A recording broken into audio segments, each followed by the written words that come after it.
are the Newbies, and for the past 14 weeks we've been overlanding through southern Africa in a 4x4 with a rooftop tent, all with our young son Crusoe. We've explored some incredible places and driven some crazy roads. We've watched lightning strikes on the plains and sunrises over remote mountain passes. We visited the world's largest waterfall, one of the world's greatest canyons, and the world's largest sand dunes. We've been to famous cities and ghost towns where diamonds once littered the sand. Crusoe's met his first giraffe, elephants and penguins, and he got to hang out with some meerkats. The locals have been pretty friendly too. This is the last of 14 episodes in our Africa Adventure series, and we hope you've loved every one of them as much as we've enjoyed sharing them. Next up, we're on to new horizons. But first, let's wrap this wild adventure up.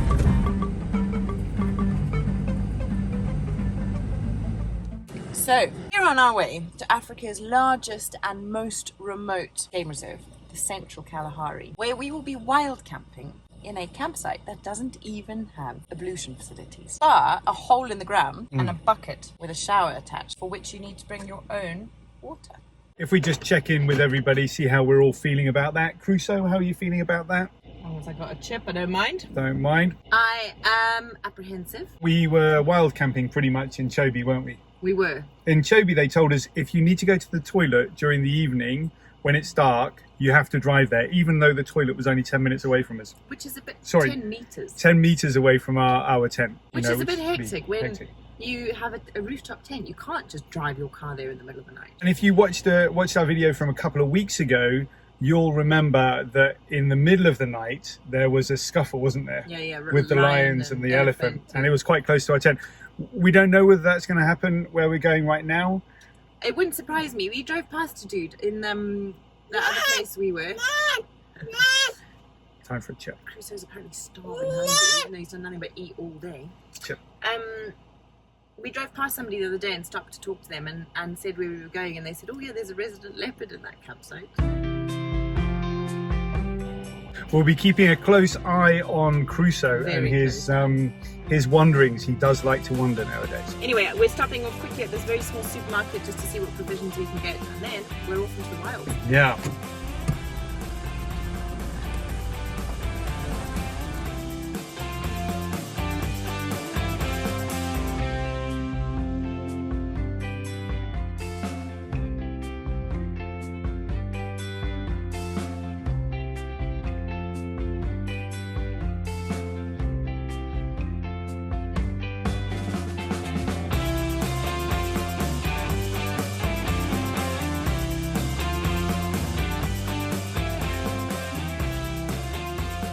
As is quite typical in places like this, we are having a power cut this morning, so I can't swipe the card because the machine has run out of battery.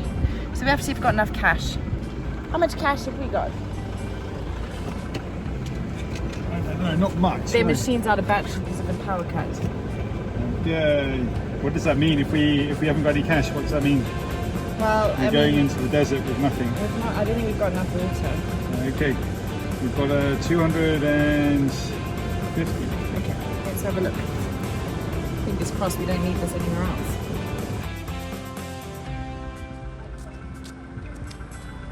Phew, we had literally just enough. Put those bits in the fridge. Got some grapes for Crusoe. When you open the back, be careful because this water's going to fall out. Right, I think we're good to go. Let's get remote. Let's get remote. Are you ready, Crusoe? Are you ready to go wild camping in the Kalahari? Hey?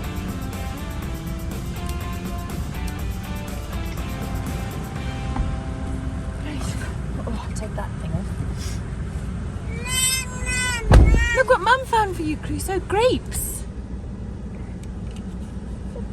You're lucky. Yummy.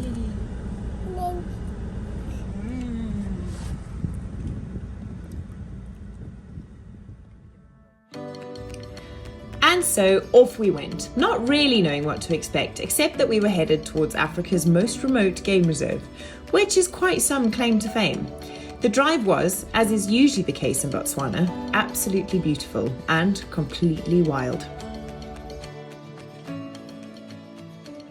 So we keep talking about Botswana's roads and the fact that there's heaps of wildlife on them, and something really cool that we learned is that lorry drivers and lorries are not allowed to drive in Botswana after 6 p.m. and before 6 a.m. So from sunrise to sunset, because there's so much wildlife on the roads. Isn't that amazing? It's like the Africa of old. It's just completely bush. We also learned that 73% of Botswana is put aside for wilderness or wildlife protection. I mean, that's extraordinary. With a few more critters joining us on the road, we arrived at what was meant to be an easy overnight stop. Okay. This is unexpected. Okay, yeah. I think we're going over on a pontoon. I did one of these over the Congo River a long time ago.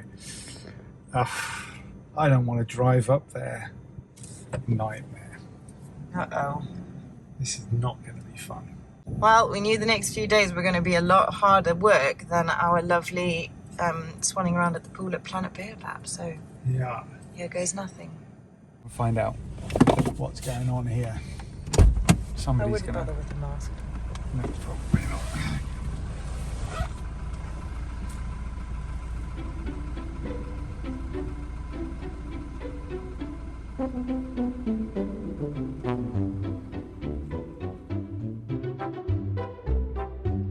Scratching of the head is never a good sign. What's going on? I don't know, man. I don't think the lady is speaking English, really. She just said yes a lot. What did you ask? How am I supposed to go on that boat? Hello. They're saying that we should go back past the other turning that we were told we shouldn't go down. It's an hour back the way we just came. But we were told we shouldn't take that turning because we wouldn't get there. And we would get stuck. We'd get stuck. What do we do? Should we just move the boat out of the way and drive onto the pontoon and pull it across ourselves? How do you pull it across? On a rope. What do you use there? Your own strength? Yeah. No, I don't think we should do that. I'd be worried that we'd get stuck there though. Me too. Okay, so it's going to cost us $15 to take that ferry across one way, and then $15 to come back. We don't have $15 in cash on us, so the other option is now to drive back an hour and a half. Okay, so the other issue is the reason we're staying here is because it breaks the journey tomorrow. We've got 5.5 hours to drive tomorrow. So if we go back another hour and a half, then there's no point in staying here to then go all the way back out again and round to then get to the Kalahari tomorrow. Blah, blah, blah, blah. Well, we might as well just go and find a bloody Motel 6 somewhere along the road, or go to Maun or something instead of going over that bit, because... Well, we can't pay for it, so we have no option.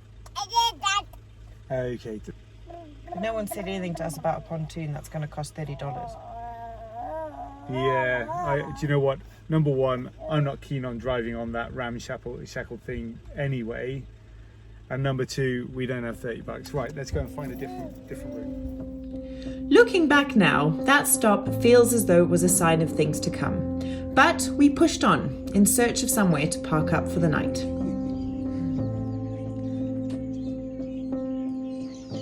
Good morning.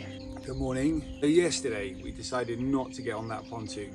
There are a couple of reasons why we decided not to get on that pontoon, but mostly it comes down to cost and money. We are definitely trying to keep costs as low as possible. It turns out that we'd already paid something like $60-70 for a campsite over the other side of that river yesterday. In addition to that, we were expected then to... What's that, buddy? That. In addition, we were expected to pay park fees and another $30 for that pontoon. So it would have cost us around about, I don't know, maybe $120 Extra to stay at that campsite, on top of having already paid for the vehicle, which is about $80-90 a day. So that one campsite, which should have just been a stopover, would have cost us a lot of money, which we both looked at and went, no, we're not doing that. So we've come here. We had a lovely night's sleep at this place. It was $26, which is exactly what we needed. And today, we should be going into the wilds.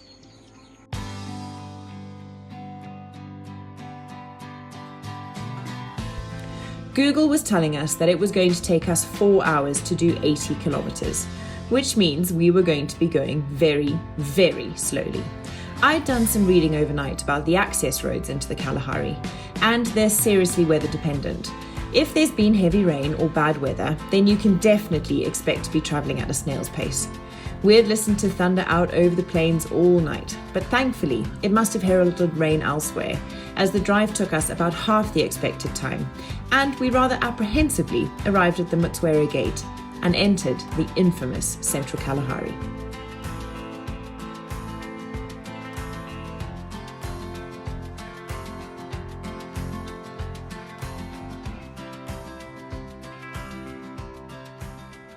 Right, Deception Valley is where we're headed. So according to a couple of blogs I've read, this is the best time to be in the Kalahari. Yeah, but the grass, obviously it has rained, it's been raining. The grass is so long around here, quite literally there could be a lion 2 meters away from the road that we're driving down, and we wouldn't see it. So I am bless you. I'm perplexed by the timing and by that. Keep driving past the most beautiful little swarms of butterflies on the elephant dunks. I'm going to hop out really quickly, which is a bit naughty, just to show you, because I can't drive past it without capturing it. It's amazing. Check this out. Surely a pile of dung has never looked so pretty.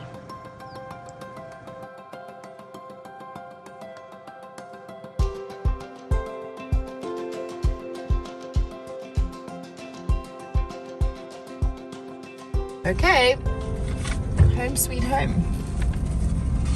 This is where we're camping.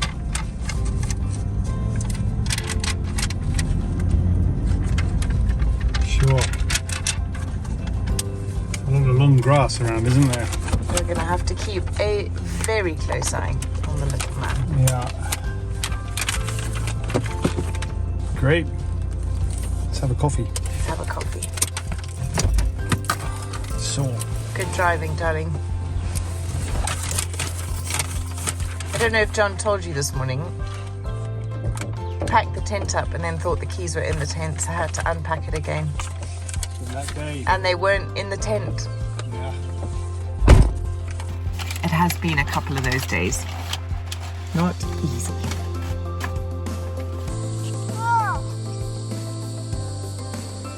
How are you feeling? I'm okay.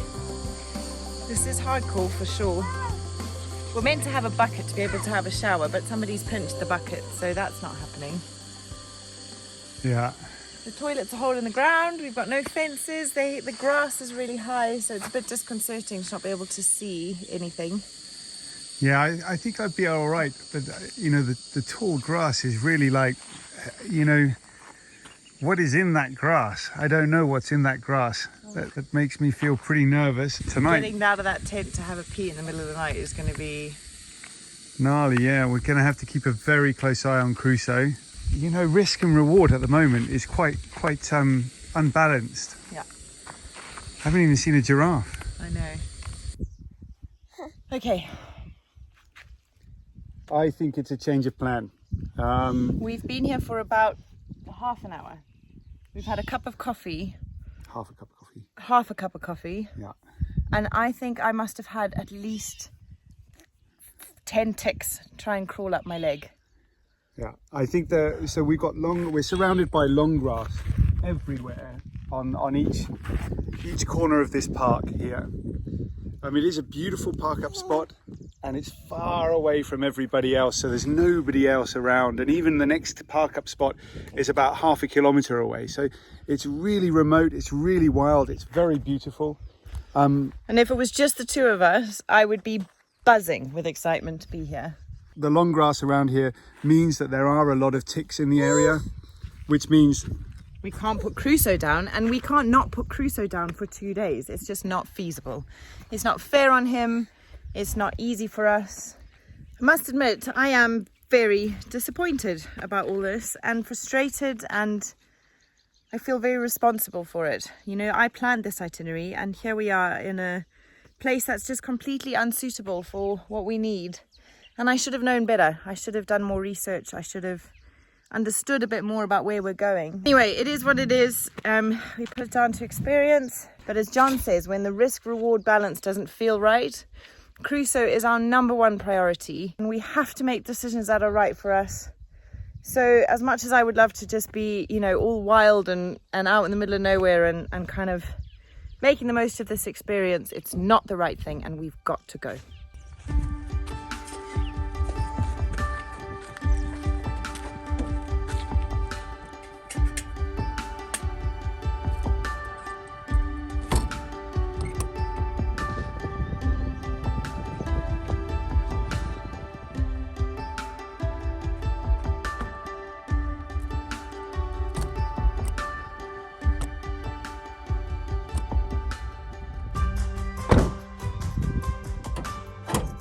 We're all packed up, ready. Have we left all the ticks behind? I don't know, man. But do you know what? When you start to get things crawling on you, and you start to get like, yeah, you feel them all over you, right? So I think I've got probably 8 ticks on me somewhere. Okay, so what a shame. Next time. I just feel like we're doing the right thing, you know? Yeah. Fuck this risk reward, no.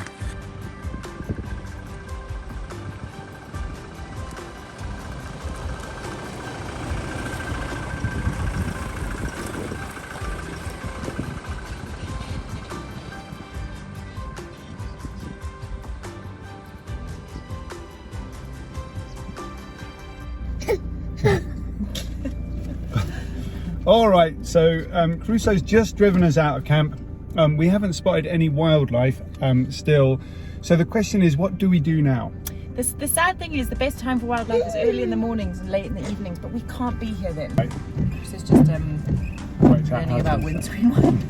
There we go. All right, so and then I suppose we got to get out of here. Yeah, and find somewhere else to stay tonight.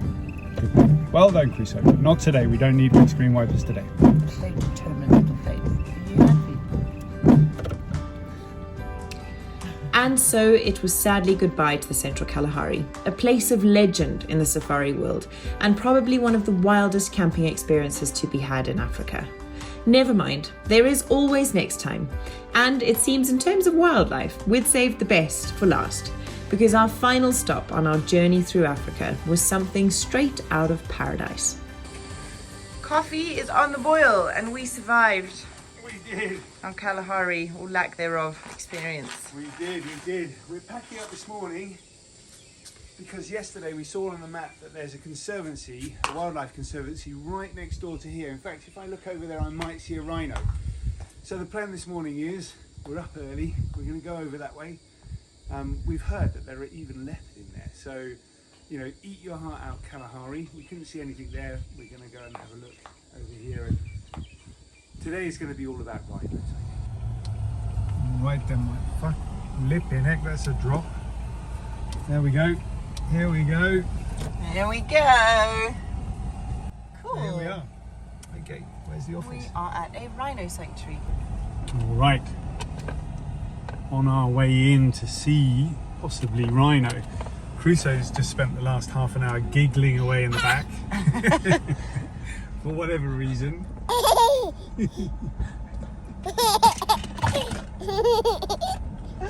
Is there a lovelier sound in the world? It's our last stop in Botswana, fairly sure of that anyway. We've just had our PCR tests earlier today, ready for our final African crossing. Into South Africa in the next couple of days. Up ahead we just spotted a giraffe. What is it, my boy? What is it? What's that? What do you see? What do you see? Is it a giraffe? Yeah! Look, Crusoe, look, it's going across the road.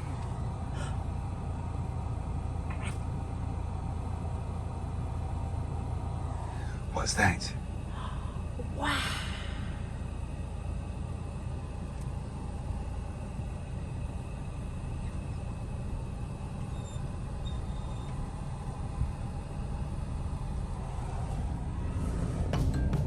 There have been so many incredible moments on this trip through Africa, but our most enduring memories will be how Crusoe engaged with the wildlife we saw.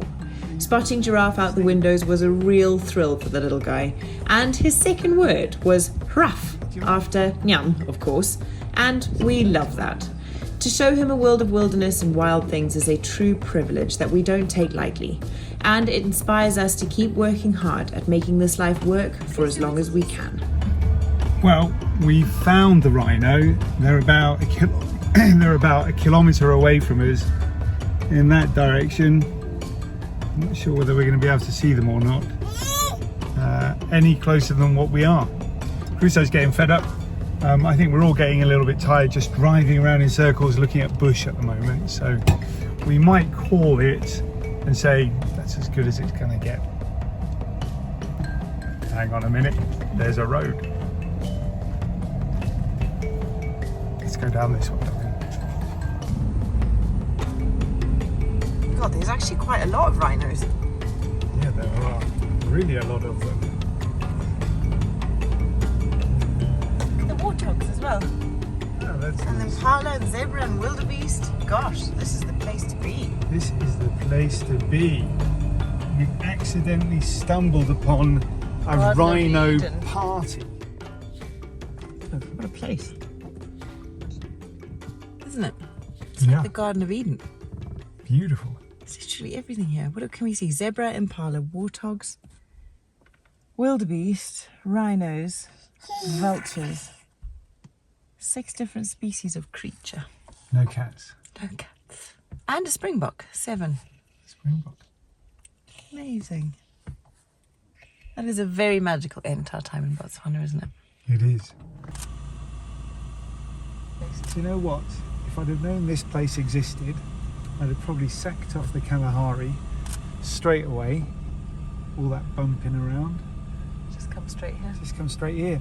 But the thing about that, and I'm half being serious with that, because like we said before, it's really difficult to take Crusoe into these very, very remote and wild places and enjoy it for yourself at the same time. You know? That's true. What you really want is, as a parent, is to feel like your kid's really enjoying it too. Yeah. And when there's a swimming pool around and you can sit there and point and go, Raff, you know that he's enjoying it. But Yeah. when there's not very much to see and there's not much going on And there's nowhere to play. then he's not enjoying it, and so you're not enjoying it. Yeah, that's true. I like this place. I like this place too. That a giraffe in a field of wildflowers beneath the blue blue sky. Give me a break. There's a rhino right next to it. Wow. Have a look at that.